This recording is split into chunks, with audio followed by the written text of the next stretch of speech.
గుంటూరు జిల్లా తెనాలిలో మాజీ స్పీకర్ మనోహర్ ను గృహ నిర్బంధం చేశారు పోలీసులు. బెజవాడలో ఏపీ కాంగ్రెస్ చేపట్టిన ఆందోళనలో పాల్గొనేందుకు వెళుతున్నారని తెలియడంతో ఇంట్లోనే నిర్బంధించారు. పోలీసుల చర్యను ఖండించారు మనోహర్. ప్రజల కోసం పోరాడుతున్న తమని గృహ నిర్బంధం చేయడంపై మండిపడ్డారు మనోహర్.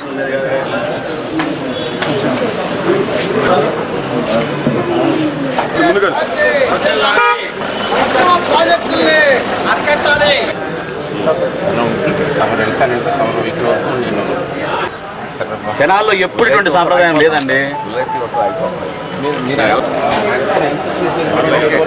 లేదు అక్కడ ఇబ్బంది అయితే డిఎస్పీ మాట్లాడి చెప్పారు సార్, బాపట్ల డిఎస్పీ మాట్లాడి చెప్పారు సార్. ఆల్రెడీ మేము కొంతమంది కస్టమర్ తీసుకున్నాం. నేను చెప్పింది ఇదేమి కాదు సార్. ఇది ఓకే, నేను మిమ్మల్ని తప్పు పడడం లేదు, కానీ మీకు సమాచారం ఉందో లేదా నేను చెప్తున్నా. మీకు సమాచారం నేను మాత్రం మాట్లాడాను. మా డీసీ ప్రెసిడెంట్ పోయాడు, కార్యకర్తలు తీసుకెళ్లి మీరు పొజిషన్లో కూర్చోబెట్టుకుంటే ప్రొద్దున అది ఎట్లా కరెక్ట్ అవుతుంది చెప్పండి. వాట్ అసలు ఏం బేసిస్?